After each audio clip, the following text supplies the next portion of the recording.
How's it going, everybody? Welcome to the GC Live Postgame Show following the Tax Slayer Gator Bowl. I'm intern Joe. We got Michael Scarnecchia with us, as always. I mean, Mike, what a game. Really, really tough one for the South Carolina Gamecocks. Unbelievable game. Came right down to the wire. What are your initial thoughts, I guess? Start off. Yeah, so some of the initial thoughts I have really are in the first half, I thought our offense looked sharp. I think from what I was told from rumors, and I don't know if it was actually confirmed or not, but I heard Kitchens was calling the plays. And I thought he was doing a good job distributing the ball, getting it into space, quick, getting out of Spencer's hands. I thought in the first half, we were driving the ball well. And while there wasn't as much flashy and deep shots as we're used to, there were deep shots sprinkled in here or there. I think Adkins played a crucial role early on. I don't know if he got much interaction or much play time in the second half, or did he even play in the second half? Because it seemed like he was quiet when he was helping us move the ball several times.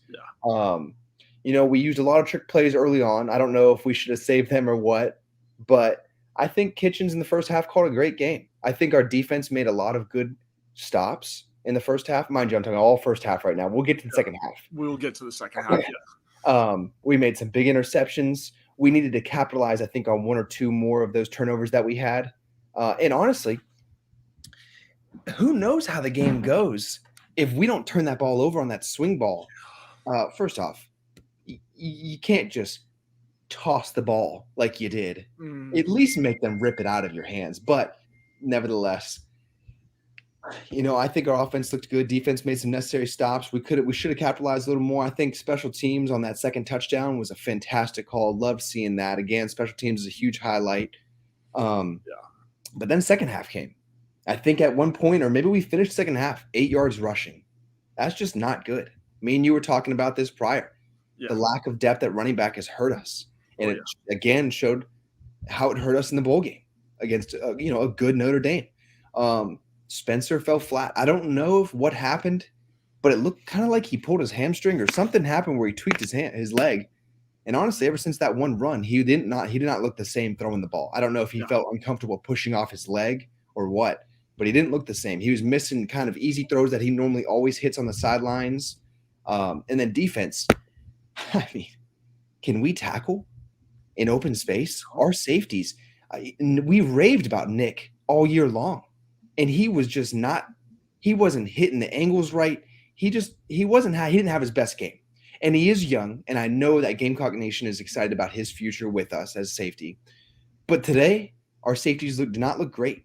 I think they were one of the and Dial, while Dial made a huge interception, they were targeting him a lot throughout the game. Yep.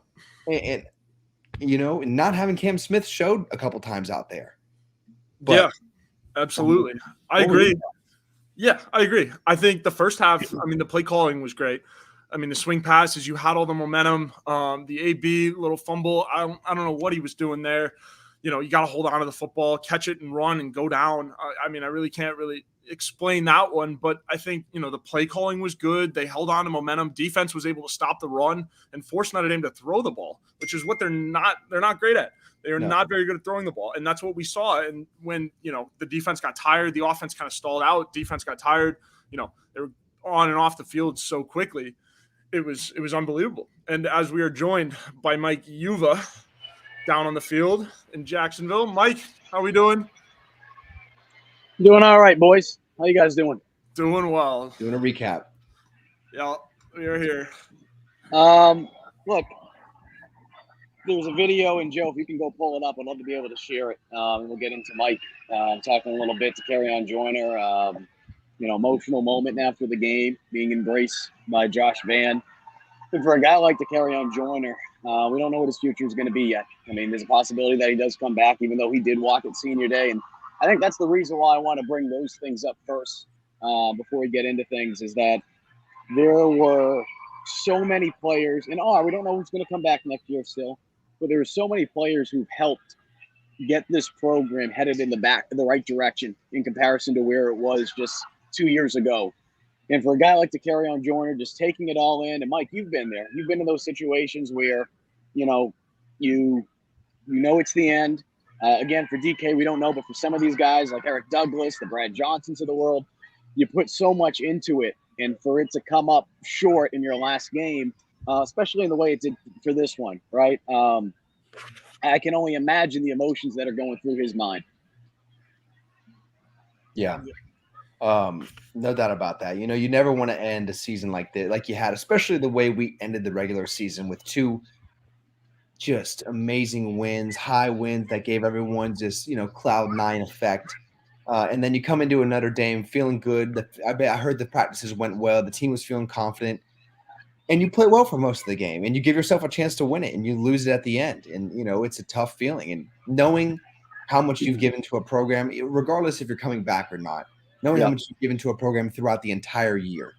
1 year is a chapter in a book, and that 1 year that you put in is so much energy, so much emotion, and just to have that end in a loss, especially, it's tough. It's tough to soak in. It's tough to just, sit back and recap on what you've experienced, what you're feeling, and once that all settles down, he'll go and make a decision. But ending the season like that's always tough, especially with just how much you've given and knowing what the other players that you've helped push to get to this position have also done and committed to the program.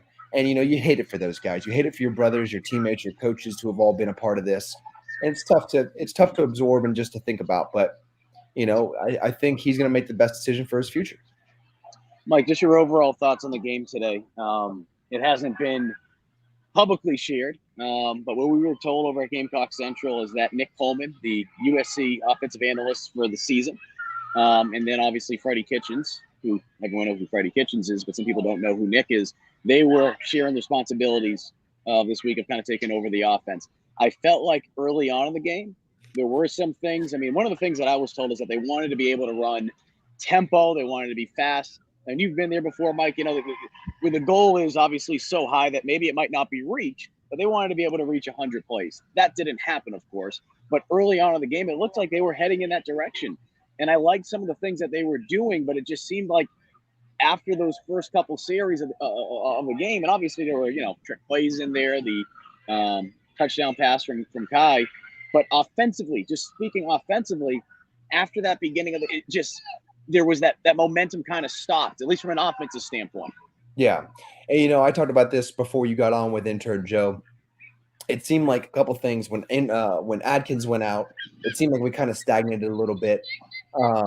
We kept trying to hit. I think you got to understand defenses are going to make adjustments. And when Notre Dame made the adjustments to take away the perimeter, which we were so effectively using in the beginning of the game, you got to get away from it. We got to find more opportunities. If they're taking away the perimeter, that means the run game, or that means the middle of the field is going to be open. Something around there is going to start, there's always a give and take when coaches are adjusting their defenses. And I don't think we adjusted fast enough, especially early on in the third quarter. That ending to the third quarter, we went three and outs. I think that struggled. I think that made us struggle, especially defensively. Defense was getting no break. I think it was like not even in the aggregate a minute where we were on the field for the offense. Defense is gassed. That let Notre Dame go back and score, tie the game. It got them the ball back and went up to 38. And heck, if we don't make an amazing play down on the goal line, they're up 45, or they're up 45-31 on us before they even have to do that final drive. Our defense, up to the end of the first half, they were great. And then they started the second half, fairly well. But that end of the third quarter just gassed them going into the fourth quarter. And the lack of depth on the D-line, or a couple missed assignments probably on the edges and then with our DBs having a couple miscues, allowing big shots that should have never happened. It put a lot of strain on our offense, where our offense was stagnated. And so overall, I thought the first half was great. I think we needed to make some more adjustments. But let's be real, Mike. How many people do we have on the defense that could start? We had those guys even playing on offense because of the lack of depth we had. We need to develop a depth on this team, because right now on the bowl game, the second half showed how depth makes the team better, because when you're going into that third, fourth quarter and your players are getting tired and you can't tell them, it shows. And it showed several times. And that's one thing. But Adkins going out, not adjusting quickly enough with the offensive play calls on the perimeter. And then I told intern Joe this, and it just seemed like this. When Spencer pulled up on his hamstring, it seemed like his throwing was completely off after that. It seemed like he just couldn't, step into his throws. He was offline a little bit and missing some easy things. But I don't know. It's tough. Again, we don't have the film to just rewatch, but there were good things and bad things overall. And I think the first half was the highlights. Yep. You mentioned the defense. I mean, the secondary, we knew going into this game that they were going to be thin. I mean, obviously they were thin at the tight end position. That was the obvious one, of course, with Jaheim Bell transferring out, and as well as Austin Stogner going back to Oklahoma. With Nate Atkins going down, I mean, look, Nate was playing out of his freaking mind. I mean, I'm looking at the stats right now. At one point, he had what? I mean, him and Xavier Legette, I mean, they were toe-to-toe with receiving yards. I mean, Xavier Legette, 7 catches, 78 yards, 2 touchdowns. Of course, that ridiculous one in the far end zone right over my shoulder. And then also Nate Atkins, 5 catches, 78 yards as well. So Atkins finishes with the most with the most receiving yards tied with Legette in this game. And you knew going into this game that he was going to be wearing multiple hats, Mike. Can you explain just the impact when you're already thin at a position? Because I know it happened a couple of times throughout your career, whether it be running back, tight end, offensive, wherever. Yeah. When you have a guy that you need. And this isn't saying like, all right, he let anyone down. He played out of his mind. But what are you going to do when you get hurt? The impact that can have on an offense, and just how dramatically it can change things. Yeah, you lose a guy who's having an amazing game. Obviously, the offensive coordinator is now one that messes with their psyche, their play calling, because now we got to figure out how to get other guys the ball. So 1, it messes the offensive coordinator up. 2, as a quarterback, you're like, man, I just lost my most effective playmaker right now on the field. So what can I do? And then now you're looking at the position. It's a tight end. You have a guy who's an added blocker and run, and also an effective route runner who has great hands. So now as a defense that you're facing, they have to put in the right personnel to be able to both cover the guy and stop the run. And when you have, no depth at tight end and Atkins goes out, they're like, you know what? Let's throw in our strength. Let's throw in our base personnel. Base personnel for everyone out there is just going to be an extra linebacker, essentially, who isn't really another DB when you don't have those guys in there. And then that's why in the second half you see us, we weren't very effective running the ball. We had 8 yards rushing, I think, for the total second half. Atkins is a playmaker both for our passing ability and our running ability, and it completely showed. I don't want to put this all on Atkins. We need, again, depth at tight end. If we have another tight end, maybe we are more effective again on offense because it stretches the play out. It allows your run game to have some more support, and it puts strain on defensive coordinators because they got to now adjust for a guy who's also a good route runner. And it's tough to call plays against that kind of effective playmaker. And when he went out, it showed. I think all of Gamecock Nation probably saw it. Yeah, there's no question about it. And just this toughness, the toughness he has. I do want to talk about special teams in a little bit because there were so many uncharacteristic penalties, and not just penalties, but just mishaps that I felt like throughout the season that we just haven't seen. So we'll get into that as well. I don't want to forget about that. But from a running back standpoint, Mike, right? I mean, I'm seeing some of the comments right now. Some people a little curious as to why maybe South Carolina didn't try to run the ball as much. 22 rushes, 65 yards. Of course, that doesn't include everything because, as we know, that includes some of the sacks in there as well. So, look, you probably rushed the ball for, I don't know, maybe 15, 16, 17 times, something along those lines, right? Yeah. I bring that up because was there anything that you saw as to why maybe South Carolina wasn't trying to run the ball, trying to make sense of it? No, honestly, no, because it's not like we were down by a lot of points. We can bleed the clock if we run the ball. The only thing I can think of is we were trying essentially to call these perimeter throws, these, the swing routes to the receivers. From an offensive standpoint, you consider those runs. And maybe in their mind, they were running the ball a lot because they were calling so many swing balls and swing passes and all these little screens. And at some point, you're going to have to just run it down the middle with your running back and let your offensive linemen do their job. Get 4 or 5 yards of pop. I think we saw that early on.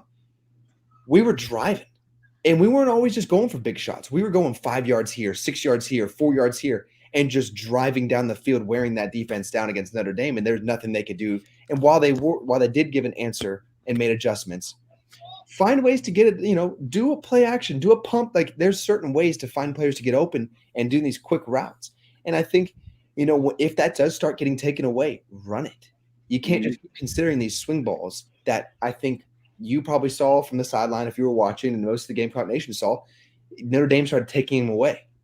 And once they start taking away, you need to adjust as an offensive coordinator, and that's probably run the ball. And yes, I understand we had literally one running back out there playing, and it's hard to do that.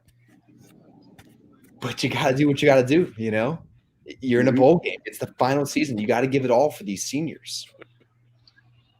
Yeah, and I'm going to have intern Joe walk by. You see some of the Gamecock coaches and personnel walking out. As I mentioned before, just a lot of understandable heartache. A lot of seniors, whether it be 4 years, 5 years, even 6 years with that COVID season, and some guys still have to make decisions over the next couple of weeks to figure out whether or not they're going to be coming back next season, or if that's it for them from a football standpoint at South Carolina. Joe, when you were from what you saw today, is there anything that surprised you with South Carolina? We know that they were going to go to a different, you don't have Satterfield. I think someone said that Satterfield got fired. He didn't get fired. He left for Nebraska. So I bring that up because was there anything that you were hoping to see from South Carolina that maybe you didn't, or you were surprised that you just saw in general? Yeah, we were just talking about it, running the ball. I figured they, would give Juju a couple more touches, just kind of run him to the outside, what he's good at, get Juju between the tackles, just kind of on the outside a little bit more. There was a lack of that. And then I was also surprised kind of in the second half, they didn't really take any shots. They weren't as aggressive as they were in the first half. It was, kind of surprising to me. They still did the swing passes and they still tried to get their yards there. But I just didn't see any aggression in the second half from the offense. And it really surprised me just because of how aggressive they were in the first half. I was also surprised with the defense. They did a great job, stopping the run in the first half. And then the coverage, the containment and the coverage was just not great in the second half. And I'm not sure why they blew contain a lot or as much as they did in that second half. Yeah. Maybe it was the scheme, maybe it was something else. But that was the one thing, like they just blew contain so many times, and estimated when he would get up through the tackles and then he would just break it outside. You blow contain there. And then Marcellus Dial did not have a great second half or a good game. They were targeting him a lot, and I was really surprised by that. I thought he would have a little bit of a better game, but Dial was on the primary wide receiver all night, did a pretty good job for the start of it. But then, in the second half, he kind of got lost in space, especially on that touchdown late. You saw Dial just, he was transitioning over to that right side of the field, strong side of the field, and then just got lost in coverage. So, running the ball and then blowing contain in that second half was so big. And I didn't understand it because they were so disciplined, especially the D-line. D-line had a great game. Defensive tackles did well. But I was just really, really surprised that they were blowing contain so much in that second half after they did a great job in that first half. Mike, from Notre Dame's standpoint, and I see the comments. I know some people, JB, I'm going to use your comment, for example, act like it was the same team that played this season with the opt-outs and look, bottom line is this. This is what the circumstances were, all right? Notre Dame had key guys out too. I'm not going to sit here and pull hair saying, all right, Notre Dame had this guy out, that guy out, South Carolina. No. Bottom line is they played a game. And it was a freaking hell of a game, okay? South Carolina had their opportunities, regardless of who the heck played. This team came out ready to go. They came out ready to go. But, again, the adjustments in the second half, you can see Notre Dame made some adjustments. They made some adjustments. South Carolina had, like I mentioned before, especially on special teams, some uncharacteristic penalties. But I give credit to Buckner, though, too, Mike. Was there anything that you noticed from him? Here's a guy that hadn't played since September after having shoulder surgery, right? Goes out through the first half. And it's not like, look, South Carolina, they had 2 defensive touchdowns, right? They did some good things, but at the same time, too, they gave 45 points. We had a feeling that this could be one of those games where, okay, Notre Dame might score some points because you're going to be thin at secondary, as you mentioned, Mike. Was there anything that you noticed with Buckner in particular, or just something that Notre Dame was just doing offensively that kind of got them going, other than that ham bone interception they decided to throw, which, again, you're up by a touchdown a couple minutes ago. Why the hell even throw it? But, hey, it helped South Carolina, gave them a chance. I think with Buckner and Notre Dame, I think the one thing they realized early on, and maybe in the second half, but they realized it at some point. the reason this kid was the starter at the beginning of the season is because of his legs. We need to start utilizing QB option runs, whether that's giving him the option to read the defensive end and pull it or give it to the running back. And that became effective because we weren't containing well, like Joe was saying. And when the QB or the running back was getting on the outside, they were getting huge chunks of yards. And it was depleting our defense, keeping them on the field. I saw stats, time of possession. They had 12 more minutes. They had a full quarter on the field more than we did. As a defense, you're gassed. And when you're always having to play this run and you're trying, and for the most part, you're right. They plugged the holes well and they played well. Like I said early on in the season, we were talking about this. Linebackers and safeties in this kind of defense, when they're running the ball, need to plug those gaps that D linemen are not filling. And they're not going to be able to fill every single gap. People can't expect D linemen to make every single play. Because their job is to fill a gap, make sure the running back doesn't go there, let the linebackers and safeties fill those other gaps and stop the run. And for the most part, our linebacker, I thought Sherrod Green played well filling the gap for the most part. Brad Johnson, he had a good game sometimes, and sometimes he wasn't on the perimeter. My God, how many times can we not adjust to those running back motion or snap the ball, running back goes out, stays behind the line of scrimmage, swing balls? I think they scored. They scored one huge 75-yarder on it. They got a huge first down on it near the end of the game. They got so many huge first downs and a bunch of yards on those plays where they just let the running back go out to the flats and they throw it to him. And it's something I thought we should have adjusted better to. But, like you were saying, like back to what we were talking about with Buckner, Notre Dame realized he's a decent thrower. He's not going to go out there and win us this game. So let's utilize his legs. And once they started doing that, you saw a more effective offense from Notre Dame. And, that was tough to stop. It was tough to swallow, especially when they were in the red zone and there was that, I don't know what down it was, but we brought a blitz from the weak side and he just somehow gashed us through the middle and scores a touchdown to tie it up or bring another touchdown within whatever it was. But that stuff can't happen. I keep looking over my shoulder because more South Carolina players are coming out, making their way to the buses. And, again, if I'll kind of swing the camera over there if they continue to come on out. Look, I think the big thing too, Mike, is there's been so much that's gone on in the last, 31, 32, 33 days, whatever the case may be. Yeah. Since South Carolina last played against Clemson. And again, we talked about the transfers. We talked about the opt-outs. All right. I'm not saying that it's not important, but I'm not going to sit here harping on it. Kind of like Beamer mentioned, we're not going to talk about guys that aren't here. Okay. Bottom line is this is what they had to work with. We're still keeping score. They were still in this game. The special team penalties, they just, look, I can think there's back-to-back full starts, right? You had the penalty where you had two guys on the field wearing the same number, which my guess is that's something that was kind of just mentally, right? It was just a mental, brain part because you overlooked it, right? I mean, Juju usually wears 21. He's wearing 0 this game. Then you had 2 crackback calls, right? So you get penalties for that. Then there was just penalty after penalty on special teams.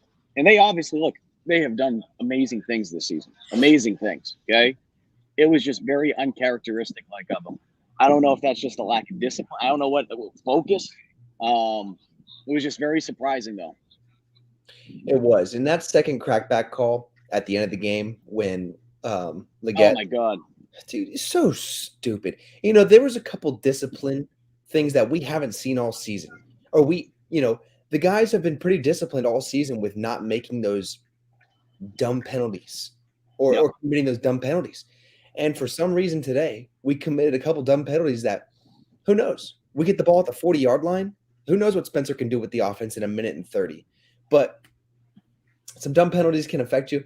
From the special teams perspective, those 5-yard, when you have a guy who can punt it 50 yards, 55 yards, it's hard to say how much that really affects, the play. But I think that goes more to what was happening in the game with the. And real quick, Eric, you're right. Delay of games. I'm sorry. It's been a long day. Not full starts. Delay of games. Correct. On those punts. Yes, sorry about that. Delay of games. I think that goes more to. I think that shows more of where we were at in the game. Those delay of games came on when Notre Dame was starting to come back on us. Our players were getting a little bit tired, and I know Beamer in the press conference, I think he said that it was part of Notre Dame's fault. I don't know if it was because of substitutions and the refs holding them up or what. But regardless of what was happening, I just think our players at that point, they gave great effort. They were just tired. And again, it comes back to lack of depth. Notre Dame had depth. We didn't have depth. And when it came to the fourth quarter, certain players looked tired, and it affected us. So I think in the offseason, but let's talk about one positive here. The coaches, there was a lot of positives from a lot of different players. A lot of young guys were out there getting reps. The coaches are going to go back, watch the film with these guys, and they have a lot to carry forward going into the offseason. I think there's so many positives that can be taken away from a game against a very good Notre Dame, who didn't start the season well but finished very strong, beat a good Clemson team, and we can go back and say, like, you know what, we have a lot to work with going into the next season. And you mentioned that, well, next season, the guys they have here. I mean, look, obviously it starts with Spencer Rattler, it starts with Juice Wells, or those two guys coming back, because from an offensive standpoint, if they do come back, we got a small taste of it tonight. Again, was the offense perfect tonight? No, not by any means. Yes, they put up 38 points as a team, but 2 of those were defensive touchdowns. One of them was a fake punt from Kai Kroger, who has two touchdown passes on the year, 3 on his career. So you had that. You only had 2 touchdowns tonight. And one of them was an absolutely incredible catch by Xavier Legette, who, again, look, earlier in the season, he had those 2 drops. That led to interceptions that game. What does he do? He bounces back. He has that huge kickoff return for a touchdown to set the tone against Texas A&M. He had some other big catches throughout the season. And then, of course, the big one tonight, like I said, right in that corner down there, was just absolutely incredible. I don't want to play the what if game and the popsicle headache, Mike, but I mean, if Rattler comes back next season, you would assume Juice would come back too if Rattler's back. If those 2 guys come back next season, what could this team look like in terms of a ceiling? And if we're going to play the hypothetical game, I know, and I don't like doing it. Let's say they come back. And I just want to add in one extra thing because I saw it today. I didn't know about this. That 5-star D end from Maryland or DC. Nicholas Harbor. Yep. He's a bonus. But if those 2 guys specifically come back, honestly, Gamecock Nation, I think we're looking at minimum a 10-win season. I think so. I think Spencer has a year to develop. He kind of already was playing in a pro-style offense, and they're going to kind of probably bring a lot of the same back, maybe make some variations. But if we can get some good play calling next year, create some depth on D linemen, create some depth at running back and tight end, which it looks like the 2 transfers we got at tight end are going to be fantastic for depth and both for playmaking ability. And Juice comes back, I think we're looking at a very strong year next year. I don't see how we shouldn't win minimum 9 or 10 games. I think we have too many athletes coming back, too much talent, and another year of development under a lot of these freshmen who are seeing the field this year. And you saw some hiccups from those guys, but you're going to see that with young guys. But I think with another year of development, I think this team is going to be even more special. And we're not going to have those games like Florida and Missouri where you're like, what team just came out there and played? We have no idea. I think you're going to see more consistency with from all sides of the ball. Yeah, because intern Joe, how much just as when you look at the season as a whole, because I know there's going to be some people that are going to look at tonight's game, and I'm not trying to just brush off tonight's game, okay? I'm not trying to brush off it. But when you look at just the season as a whole and everything they've been able to accomplish, I think there was just a comment from Carolina Titan. Yeah, I mean, you look at the progression in just 2 years. And I know that when you look at some other teams across the country, right, what would 8 wins mean for them? 9 wins, 10 wins. Maybe it doesn't mean as much. But you also got to realize where South Carolina was 2 years ago. I know some people are tired of hearing it, but you know what? That's a good thing. That means the expectations have risen, and they should, especially after what they've been able to do the last 2 years. So I say that, Joe, because you see tonight, regardless of what happens with Rattler, regardless of what happens with Juice, what makes you feel good about the direction of the program after what you saw, not just tonight, but the season? I mean, Mike, we've talked about it all year, is the momentum this program is building. And Beamer is very good at harnessing that and carrying it on into games and on to, next year, whatnot. I mean, even though like we had opt-outs and we had guys leaving the NFL draft right at the beginning, signing day generated all that momentum back. It carried it right back. And I think, one of the biggest things is, you're right, regardless on if those guys come back, this team just continues to bond, get closer together. All of Beamer's guys that he's recruited, Kai Kroger's all we got is all we need tweet, all of the internal culture of the building is just getting tighter and tighter and tighter. And the culture is developing more and more and more and more. And I think that's the biggest thing, right? Because what you need to establish a good program in the SEC is culture. And I mean, climate too, if you shout out Mark Stoops for identifying both of those. But I think, culture is something worth moving on with. It's something worth holding on, and it's worth, carrying on towards next year and the year after that and the year after that, regardless on if these guys come back. It's what recruits see. It's what everyone sees throughout the program. That's why I'm getting a bunch of texts from all my friends from South Bend, like, hey, like, you guys are a great program. Love what you're doing. All of the external things from outside, all the external views are positive because the culture is so good. And I think that's what is going to be good about carrying it on. And I mean, my little take on if Spencer comes back, I think, this one game, I think this leaves a salty taste in his mouth a little bit. I think he came here to do stuff bigger. And I think 8 wins is obviously 8 wins beating Clemson were on his list. But I think this game's going to leave a little salt in his mouth. And 2, I think Scar and I were talking about it a little bit beforehand too, is NFL draft prospects. I think the draft class next year for quarterbacks is a little bit better. Yeah, you've got Caleb Williams, but this draft class is a little loaded, and it seems like everyone's, set on who the quarterbacks that are going to be drafted on. So I don't think Spencer's finished. I don't think he's satisfied by any means. So I would foresee him coming back, and Juice has already said it too. He's like, whatever Spencer does, I'm doing. So I think both of those guys are back just based on how tonight went, and they just have unfinished business. Real quick too, let's talk about the silver lining too. NIL money. Yeah. There's now a fallback basket that these guys can fall back on if they're not going to be a first, second, third rounder. And who knows what Spencer would go. But with this draft class and a lot of the QBs that are coming out, it's going to be tough. Having 3 good games is not going to get you into the first 3 rounds.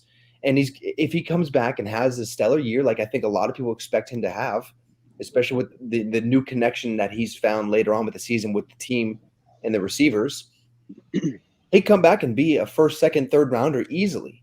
And why not come back? Why risk? Because Gamecock Nation, you're going to have a bunch of NIL money if you come back.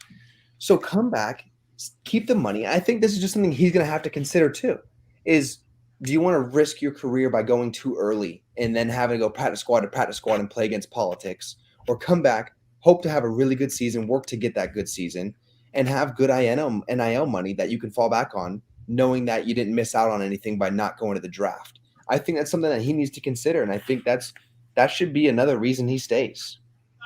Yeah, it's a good point though, and it's one not just Rattler, one that to carry on Joyner, some of these other players. We mentioned Joyner. We don't know what he's going to do yet. Obviously, we know that he has a little girl on the way this spring, but being able to have NIL money, which of course he's been able to generate plenty of it from this past year, going all the way back to about a year ago in the Duke's Mayo Bowl. If you're just joining us now, we are wrapping up the bowl game, the Gator Bowl. South Carolina losing tonight to Notre Dame 45-38, ending their season at 8-5, and they had their opportunities. They had some momentum, especially in the first half. They just weren't able to carry that into the second half, despite having 2 defensive touchdowns, despite having a fake punt go for a touchdown. They did get, as I would call it, Mike, they got out limboed in a sense, with Notre Dame pulling off the fake punt, and that was big for them. I felt like at that point that really gave a lot of momentum to the Irish. They were able to capitalize off on that drive. We mentioned Rattler. Just your overall thoughts on what you saw from him tonight. I thought that at the beginning of the game, he was looking sharp. I thought it was, very NFL style, right? I know some people don't like seeing the screens, but it's like, look, they had to, and maybe we don't necessarily agree on this, Mike, but they had to find ways to make up for the fact that they didn't have some tight ends. And I feel like as we saw throughout the season, especially with Nate Atkins, Nate was a guy that he mainly was blocking. I mean, as the season went on, he went out for passes more, but he was a blocker there. So not having him and needing him to go out and, catch the ball a little bit more, which he did a great job tonight. Again, 5 catches, 78 yards, finished with the most receiving yards, right up there with Xavier Legette. I felt like, all in all, what we saw from this offense, they had to make up for the lack of depth they had at tight end. I felt like Rattler did a good job early on, but as the game went on, and again, it's not just on Rattler, he didn't have the protection. We saw that at the end of the game, certainly. But just your overall thoughts on how Rattler performed tonight. I thought, just like you said, in the first half, he was playing great. The receivers dropped 2 balls. He could have been at one point 10 for 10 with the touchdown and I think like 100 yards. I think Rattler hit a lot of early. I'm going to talk first half, then I'll go second half. First half, I thought he was sharp. I thought that was a Spencer we saw from Clemson and Tennessee. I was like, if he keeps playing this might be a blowout. He was playing fantastic, hitting receivers, not missing, just giving opportunities to the guys. At the end of the second half, he threw a pick. That's kind of a toss-up pick. He was just trying to make something happen and get in field goal range or whatever. I don't look at that as an actual interception. It goes with that book, but it's not really. Yep. He wouldn't really normally throw that. Second half, I'm telling you, I don't know what was going on.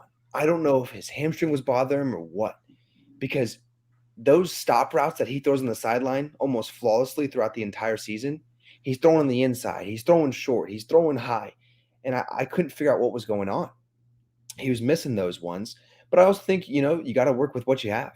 And if all he was getting was tight coverage and trying to make these 100% perfect throws, and then all we're seeing on the back end is a receiver trying to make a play coming open, it looks bad on Spencer. Like, oh, he missed a wide open guy or he missed an open guy when that maybe that receiver was trying to fight for his life to get open because the play calls aren't being effective enough to get those guys open or into space where Spencer can hit those guys.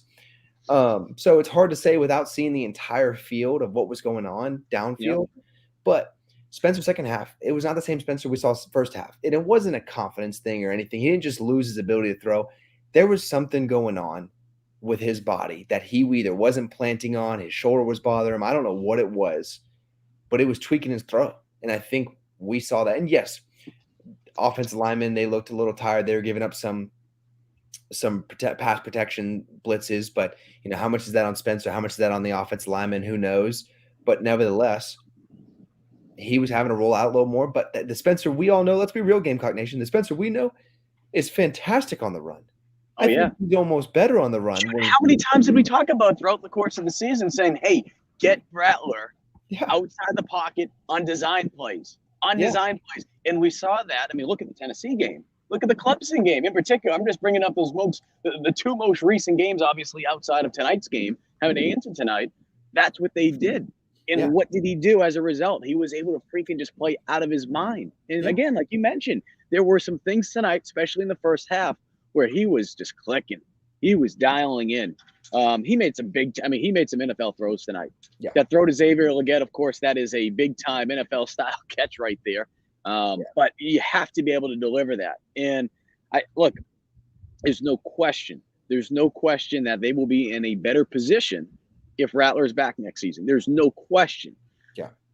But, look, I don't want to play the hypotheticals, go much further than that, saying, all right, what if he doesn't come back? But that obviously is a possibility if he doesn't come back. And if it is, you have a guy like Luke Doty, who most likely will finally get, I say finally, he was obviously thrown into the mix more so than anything his freshman year, but he'll finally, have an opportunity to be the starter. I mean, obviously he got hurt that second year, but he'll have an opportunity. And then you look at some of the younger players that they have in that quarterback room that have had opportunities to get developed over the last year or so. So, I mean, look, it's and we know obviously Sellers coming in as well. Don't want to forget him. I mean, they're going to have, I think the best way to put it, and I say this not as a slight to Doty, but they're going to have a very unproven quarterback room, but a lot of talent, a lot of potential. A lot of talent. I think that's the thing that worries me the most is, like you just said, unproven. And it's not like these guys don't have the talent like you're, again, just saying. But this is the issue. We had too many games this season, and this worries me. We had too many games because I'll explain it later on, but too many games where we couldn't get the backups in, especially at quarterback. And you want your players, whether it's against a small team like UNC Charlotte or against a Georgia, whoever the case may be, you want your backups sometimes to be able to get in the game, just get a feel for what it's like to be in the intense moment of real game time. It's not the same as scrimmaging. It's not the same as practice. There's a lot more pressure when you're out in the field, even if it's in garbage time, the time that doesn't matter. Just allowing those guys to get out there, get a little more confidence being on the field, being with the first team, or be just whatever the case may be, just getting a feel for the game. And I don't think Doty or any of these backups got enough time out there this season where I can go into this next season and be like, if Spencer leaves, I feel confident enough that these guys are going to be the mature quarterback that we're expecting to lead our offense. Now, talent-wise, I expect them to go out there and be those mature guys who can lead our offenses. But talent, when you're talking about a starting quarterback for an SEC team, doesn't always lead to you to a 10-year or a 10-win season or an 8-win season. Sometimes you need those guys who are mature, who know just the feel of a game. Sometimes the feel of a game, and I can't describe what it's like, but you know it when you've played it in a game or enough times that you just can feel the flow of everything. And it's different. And not having that play time may affect them early on in the season. But, these are hypotheticals. Who knows? They may come out and just feel and look like mature players, but who knows? Again, if you're just joining us, South Carolina ending their season 8-5 after a disappointing loss in the Gator Bowl, 45-38. They had their opportunity in the final minute. In the final minute, they had their opportunity. There was an intentional grounding call, which, Mike, I know you're a quarterback. You're usually going to, agree with QBs, and I'm a DB, but, man, I couldn't see it from the field. I was in the end zone. So from the view that I had, it was tough to see at home. But you had that call. You had, the unsportsmanlike, which frustration's kicking in a little bit. But, I mean, shoot, that should have been at least an offsetting penalty, in my opinion. Should have been. It should have been. But you know how refs are when they see the second guy in. Guy. Yep. So, I mean, look, that's kind of where we're at as far as that goes. They had their opportunity at the end. They certainly did. Mike, when you look at what South Carolina was able to do offensively tonight, I know we kind of hit on it before, but what was your overall thought on what they came out and what we saw, right? I know there's some people that probably would have liked to see a little bit more, I don't know, something a little bit different. Maybe they wanted to see the ball run. I mean, it's easy to sit here and second guess. I think we were all talking about it, though, in the game. It's like, they're going to try to run the football. But you have that month, right? You have that month. How much time really is there to be able to make adjustments to the playbook, right? You have the OC gone. You have two guys working together, in this case, with Nick Coleman and Freddie Kitchens working on the offense. You're not going to reinvent the wheel. You're not going to be able to do that in 30 days. But would you have liked to see things a little bit different, and just your overall thoughts on what South Carolina did tonight in terms of what their attack was? Yeah, I mean, it's hard to say. When you have one tight end, your you mentioned the depth, lack of depth. I'm going to be a broken record here. But when you Josh Van's out, you have some other guys who are not playing through injury or whatever the case may be, and then you have one tight end on the roster. You have one running back on the roster. Lack of depth is going to hurt you. But from an offensive standpoint, I think, especially going into bowl season, you're going to go back to what you guys have been coaching all year. You're not just going to add in a whole new playbook. You're going to continually coach and play the game that you've been playing and call the same plays. You're going to add in, I think, like we saw, a couple of trick plays. Those may have been added during bowl practice, seeing some weaknesses in Notre Dame that they said, you know what, we're going to take advantage of those weaknesses by calling these plays at certain times in the game. So you have that. But for the most part, you're calling the same play that you've always been calling. And I think in the first half, especially that very first drive, I think we felt very optimistic. We saw a lot of production moving down the field. And that fumble kind of killed us. That killed the momentum. We were driving. We were hitting good plays. We were throwing swing routes. We were blocking well. And you fumble it, and you give Notre Dame an opportunity. And while while Notre Dame didn't score, or they did score after that fumble, so Notre Dame did, that might be a momentum killer. Who knows what that does to a team? And I know momentum seems like such a vague and ambiguous term that no one really knows what it is in a game, but you feel it. The fans feel it. But the new OC was there for most of the practices. I think he got a feel for what Spencer can do and what these other guys can do. I think he's now going to see, we're going to keep some of these plays. I like what we have already in the system. So that's going to help if Spencer comes back, or whoever these new guys are that are going to step up to the starting positions. They're going to feel more comfortable because the OC who was in bowl practices is going to say, you know what, I like this. We'll keep this. You guys feel comfortable with it. It looks good. Here's some new stuff we may practice and add. We're not going to do it in the bowl game, but let's just start getting some extra momentum on it. and an extra practice on it. And, so you go into a new season potentially with a couple extra hours of new offensive game plans, and it springboards you into the new season in spring ball, and these guys feel already more mature in the offensive playbook that they may be now having to adjust to. Yeah, Scar, I love that point about the new offensive coordinator. I think having Dowell there already, that starts, after the break that they get, they start implementing, the new offense. They start building that culture around Dowell too, kind of embracing him within that the culture that I kind of talked about earlier. I think it's big. And I think, the momentum that they can start building with Dowell can start to get his playbook off the ground. Freddie Kitchens did a pretty good job tonight. I mean, obviously we can talk about the lack of second half, but I mean, for having to step back in and having not called plays for a while, I think Freddie Kitchens did a pretty good job. I also think that's what I'm saying. I love the point about Dowell, getting Dowell, there already, having him there before signing day, having all of that already done and squared away. It allows Dowell to kind of, preach and be in the building already and like start the season fresh before it even ended. So I think that's a big momentum piece too. I think, you can kind of carry it on depending on, it also kind of depends on where Spencer and Juice land. But I think having Dowell there helps because Dowell is able to preach to them like, hey, this is what we're going to do next year. This is why you need to come back. This is what I want to do with the offense and all of that. It's a big piece for Dowell to already be there. So I think that's super important. And then, I mean, if we want to talk about the game in particular, I think it's big to, kind of just show what they had, right? Like that was the bare bones of what this offense is. Without Marcus Satterfield, they weren't trying to get cute with it. Freddie was calling the bare minimum of plays. He wasn't, I mean, obviously they got, did the DK, the typical bowl packages and stuff. That's what this offense is. At the bare bones of it, it is, screen passes, throw it deep, give it to your playmakers and Spencer and Juice and Xavier Legette. Like that, I mean, that's pretty much what it is. And so I think that builds a lot of momentum going into next year, especially with Dowell coming in. He kind of knows what the system is, what they like, what they don't. Yeah, it definitely is good to have the new offense coordinator in early to see, again, like we're saying, that playbook that they have, so he can, pick and choose what plays he's going to carry forward into his new offense. And usually that's not how the case is. A lot of these offensive coordinators come after the season. And so, once the new season starts in the spring, players are having to learn a whole new playbook instead of half a new playbook or whatever the case may be. But Joe brought up a good point during the game that I think we missed, and I would love to talk about.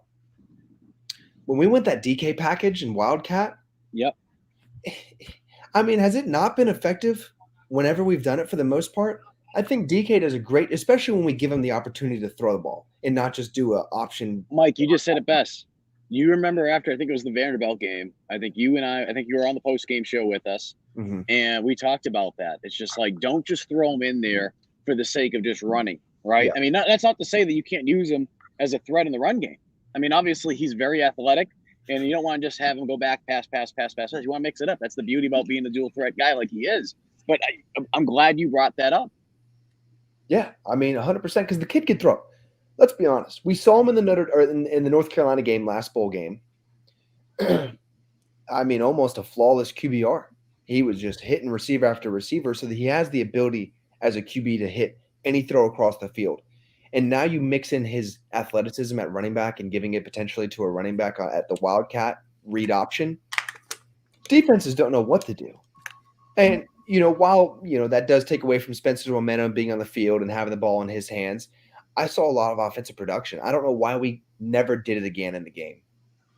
Sorry, guys. I had to dip out there for a minute. Security coming over asking how long we're going to be here for. I mean, it's not like, no one else is doing their shows over here. But anyway, it's for a story for another day. Real quick, because we want to make sure we give a shout out to today's sponsors. As always, Liberty Tax, big sponsor for GC Live. Overcome taxiety because we are getting closer and closer. I mean, shoot, it's almost the end of the year. And we got one more day after today. You want to make sure that you get everything done. Give them a call at 803-462-5576. They'll be able to help you overcome that taxiety. And also, today's show is brought to you by our good friend Clint Hammond. Saw Clint in the parking lot tailgating for the game. Had a chance to be able to see him. He has done an outstanding job of helping so many people throughout the Midlands. And look, if you need to be able to get your house taken care of, you want to be able to buy a house, it is crazy right now. Clint helped out former Gamecock quarterback Perry Orth. You heard Perry talk about it right here on this program.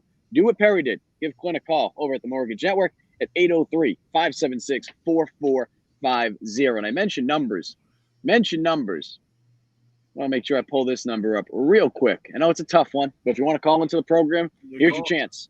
803-567-3796. Give intern Joe a call. Have a chance to ask Michael Scarnecchia whatever you want. Whatever you want, you can do that. I'll probably wrap up the show in about 10 minutes or so. But look, bottom line is this. South Carolina, I felt like they came out prepared the best they could based on the circumstances. We mentioned the depth, right? Whether it be transfer portal guys, whether it be guys that opted out of the game. We mentioned just going into this game having, being thin at certain positions. When you look ahead, though, right, because there was a lot of talent that stepped up tonight, a lot of young guys that stepped up. One thing that we weren't able to see tonight, right, one thing that we weren't able to see is just because, these guys aren't here yet, is just how young they are going to be at offensive line next year. They have a talented class coming. There's no question about it. Mike, I know it can be one of those things with an offensive lineman. You might have one player that can stand out, right? You have Nick Arjulo coming in from Yale, right? And you do have some guys that have been there, but you have some young, talented guys. Not all those young, talented guys are going to see the field right away. What's the big thing that you've noticed with an offensive lineman, especially a young one, that allows them to get onto the field as a quarterback, gives you that trust? Because that's going to be a position next year. If Rattler decides to come back or not, that's a position that is going to be very unproven just because of the number of guys that they're losing at the entire offensive line. So it usually depends on the position. When you're looking at tackles, you just kind of want raw talent. You want those guys who are going to block the defense's best players and be able to protect you in that way. So when it comes to tackles and young guys getting in there, you just want guys who are just strong, who are athletic, who can make those blocks that you needed. When it comes to interior offensive linemen, one thing I noticed through my time of playing and just talking to people who have played longer than I have, those interior linemen sometimes know, or most of the time they should, the good ones, they know defensive fronts, they know blitz packages, they know it as well, if not better than the quarterback. And so when you're looking at those guys, it's just the knowledge of knowing how to pick up certain blocks, what blitzes are coming a certain way, notifying the QB, hey, you missed it. Let's go, Louis. They're bringing a blitz weak side. If you can start showing a coach that you have that knowledge, because a lot of times it's not the ability when it comes to strength. My God, these guys are all so strong. They all have, good feet. It's nothing with that. At this point, it's confidence and knowledge. The knowledge of who to block, when to let go of a block and pick up a stunt, that kind of stuff. If you can't do that, the coach isn't going to trust you. You're not going to have confidence. But a guy who knows how to pick up stunts, who has to pick up blitzes, see stuff like that, help out his fellow offenses, his offensive lineman to the left, to the right of him, and even help out his QB sometimes. Those are the guys I think that are going to be the ones, obviously in the starter. Those are the ones who are going to stand out on the offensive line, and everyone's going to see it. But to do that, these young guys need to hit the film room. I mean, the amount of hours they need to spend in the film room to understand the playbook and to understand defensive fronts and blitz packages, it's going to take, honestly, the amount of hours you're going to spend, it's going to be days. You need to hit the film room and understand it. That's the way you become an effective offensive lineman, especially at the interior. And these guys all have the capability talent-wise and strength-wise. At this point, it's just knowledge. Simply, it's knowledge and confidence. As you can tell, they're starting to shut the lights off. It's their way of saying, get the hell out. But, we're going to go for a couple more minutes because, shoot, Jaguars aren't playing here tomorrow. We know some good lawyers in Florida, Mike. Yeah, we do. There we go. So, Mike, we got Alex on the phone. Alex, you ready? Go ahead. Oh, awesome. Going good. Going well. Y'all hear him? No. Nope. No. All right. Let's see if we can fix this. All right, intern Joe. If not, you can just relay it. We had some issues with the phone the other night, so apologize for that, folks. I think, look, the thing about this season, Mike, when I look back at it, that I'm going to remember the most is just the fight that this team showed. No doubt. The fight that they showed, right? It seems like it was just yesterday that we were talking about the loss against Georgia, right? They start the season off 1-2, and it could have been real easy for this team just to fall flat on their face. Real easy. They turned things around. they have one of the best finishes, not just in program history, but one of the best finishes we've seen in a long, long time by especially an unranked team to be able to beat Clemson and be able to beat Tennessee in those final 2 weeks, to be able to put themselves in a situation to play in a bowl game like this. So you're not playing in the Birmingham Bowl or the Shreveport Bowl. You're playing in a freaking really good bowl game. Playing in a really good bowl game. So, look, at the end of the day, when we look back on this year, that's what I'll remember, the fight. They came up short at the end of the year with the Gator Bowl, of course. But, I mean, does this mean the season is not a success? No, it was a success. I saw some comments about that, Mike, on social media after the game and on the Insider Forum on Gamecock Central. And I'm like, are you freaking kidding me? Really? It's not a success? I mean, shoot, you've only had a handful of seasons where you've won 8 games in the regular season. How is this not a successful season? And then not just that, right? I mean, look, I'm not a huge moral victory guy. Season's over now. Okay? They went toe-to-toe, regardless of the circumstances that they had going into the game, and they had an opportunity to beat a very, very good Notre Dame team. A Notre Dame team that I think some people, kind of like South Carolina, overlooked at the beginning of the season, but they finished the season very strong. I mean, that was a good Notre Dame team that you played tonight. Oh, yeah. They're adjusting to a new coach at the beginning of the season. Yep. And they struggled early on, just like we did. But they adjusted well. And like you said, I know we talked about so much of find hope and all this stuff is that, let's be real here, Gamecock Nation. We have consistently improved under Beamer. We have seen a culture of guys who are committed to this program who won't give up no matter who they're facing. The number 2 team in the nation, the number 5, it doesn't matter who they're facing. This team has heart, it has grit, and I think it has leadership among the players, which is one of the most important things. Early on when I came on and our team was 6-6 and 3-9, and we were struggling as a team, a lot of players would talk about the good team Spurrier had. The biggest difference with those guys is they had player accountability. And I think that's what this team has. I think these players hold each other accountable both for their actions on and off the field, at practice and the workouts and diet and it all. And so I think with that kind of culture Beamer's creating, it's going to carry forward. I think you're going to see more mature players next year holding each other accountable during the practices, during the meetings, and you're going to see more mature growth in these young players and even in the older players.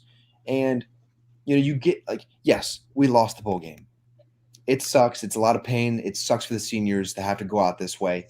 But you know what it does? It adds 15 extra practices and then many hours of film. And like we said before, the new OC was in for a lot of that stuff. So now you have a lot of interaction going into the new season that gives these players even more confidence in both their abilities and the program's, I guess, 1, culture, and 2, playbook. You understand more of what the coaches are wanting to call and what your positioning is supposed to be and where you're supposed to go with the ball and all of this stuff. And that extra practice, people were going to, maybe scoff at it and brush it aside, but it's important. It's very important, especially for these guys. Like we said, we don't know if Spencer's coming back. Those extra practices for Luke Doty may be crucial in getting him prepared for the next season. Or these young offensive linemen who maybe need to learn a couple more things about picking up protections.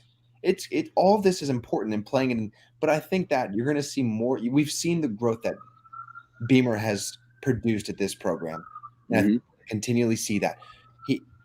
Our recruiting class for this season was fantastic. It may get even better if we get that 5-star DN. Goodness gracious, if we get him, I can't. I mean, the excitement Gamecock Nation should feel is beyond me. But we have growth. We've seen it, and I think we're going to continue to see it. We see it with the recruits who want to be a part of this program. We see it with the transfers who want to come here. And yes, we lose some guys. It is what it is. Some people are money hungry. It's going to happen. With the new NIL world, you're going to see people leave, probably mostly for money purposes. It's not even going to play. It may be for playtime, but it's probably going to be money. So you got Gamecock Nation, just accept that fact. But we'll wrap things up. Oops, sorry, Mike. Sorry. Go. Know what Beamer's creating here, and it's great. I think everyone sees it, except for some of the pessimistic fans. I think everybody sees it, and I'm excited about seeing what's going to happen these next 1 to 2 seasons. Mike, we'll wrap things up in a little bit. Looks like everyone's, we have their other Gamecock Central crew down there, Colin Taylor and Kendall Smith. They're about to shoot After the Sandstorm, so go check that out on the Gamecock Central YouTube page. Alex called in. Unfortunately, our lines just aren't working tonight. We apologize for that, but he sent the question in for you, Scar. Can you ask Scar how he thought the loss of Atkins impacted the second half, especially since we were already down on tight ends? I know we kind of talked about this indirectly, but talking about it directly now, how can that change, or not can? How did you do you think that impacted South Carolina, especially in the second half? Yeah, massive. And one, I think we saw our run game get depleted. You start putting in what did we put in 3 D ends at one point? But you start putting in D linemen. They were desperate to find. You had Birch. You had Birch out there. Everyone's like, he should have made the catch. He almost had a touchdown. The fact he even dove for it. He's a DN running. Freaking go. I mean, at first I thought it was Joyner. I mean, he was moving. I know, it was unreal. But Joe, you're on mute. Intern Joe, speaking to the mic. Yeah. Oh my gosh, Birch! I love Birch at tight end. The kid is so athletic. I can't stop talking about it because, I mean, we see how tall he is. We see, he was a basketball player in high school. He was getting recruited by D1 schools to play basketball in college. Like, what? I mean, I love Birch at tight end. I mean, I think he should have been there all game in terms of depth. But obviously you don't want him going every way. You need him, rested on defense. But I mean, I loved the look at Birch at tight end, and I mean, the big man can fly, dude. He's so athletic. Yes, he can. Yeah. Hey, answer the question real quick because I know Mike's getting handcuffed off the field. I got a 7 a.m. flight back to Boston in the morning. I got to make sure I'm back there. I'm gonna get thrown in the clink down in Jacksonville. Losing Atkins was huge. One, from a play calling standpoint, because now you struggle with trying to figure out how you can add that extra blocker in to already a depleted running back room. Mm-hmm. And so that's very tough because, when there's 6 in a box and you have 5 outside linemen, I think Gamecock Nation could do the math. There's one unblocked blocker. And having that tight end to go in there and be able to know his assignment and block that is very important.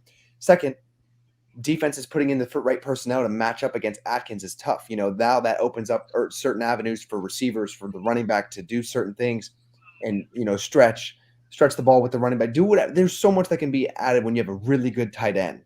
And so when we lost Atkins, we lost the ability, one, to throw down the middle, to run the ball, to add these new variations, to confuse a defensive coordinator. So I think it was a huge loss, and him being the only tight end is going to be, honestly, it's a big game changer. Obviously, there's some other things that are big game changers, but losing Atkins, I thought, was a massive hit to our offense. Well, guys, we're about to wrap this thing up. Bottom line is this season, still a success. Disappointing way to go out. I didn't even bring this up. I tweeted it out earlier at the beginning of the game. The crowd here today, okay, I think they said there was 60 – I'll make sure I had the right number. 67,383. The number of Gamecock fans I saw, okay? Notre Dame did travel well. But the Gamecock fans that we saw here today, holy cow, especially on the home sideline, which I'm trying to look out. I don't know where the camera was. I don't know if you could really – if it was it facing Notre Dame sideline or was it facing South Carolina side? I can't tell because I was up in the press box. Was it Notre Dame's or – Joe? I think it was on South Carolina's sideline. It was it was facing Notre Dame. Yeah.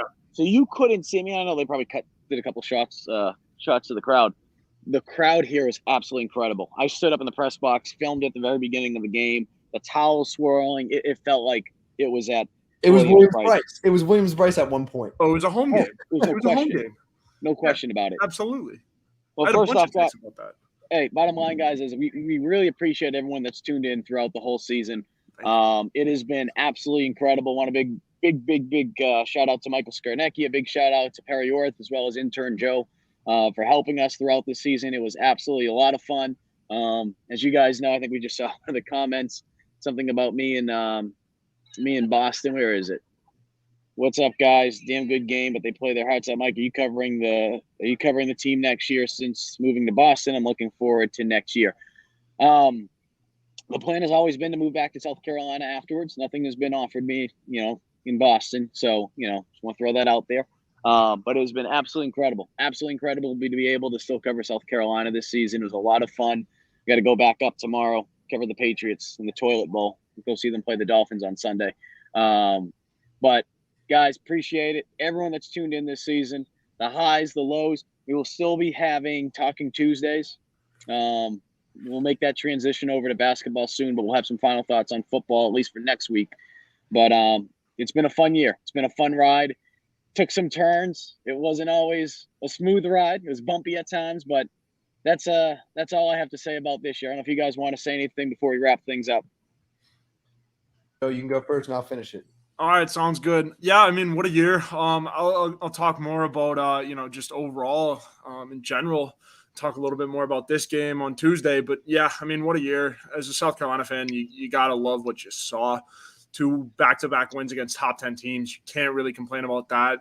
Plenty of joy to be found this season. Obviously with Spencer and everything, he did all that and more, really what he said he was going to do. And I mean, obviously tonight was a mark on that, but still leaves some bad taste in his mouth. So you would hope that he comes back, but overall one hell of a year for Beamer and the Gamecocks. You really, really can't complain after, last year, a ton of momentum built leading up until this year, and then this year just kind of continued it with wins over Tennessee and Clemson, and beating Clemson was the biggest thing in my eyes. I'm proud to be a student of this university and proud to be on this team too, covering this South Carolina football team.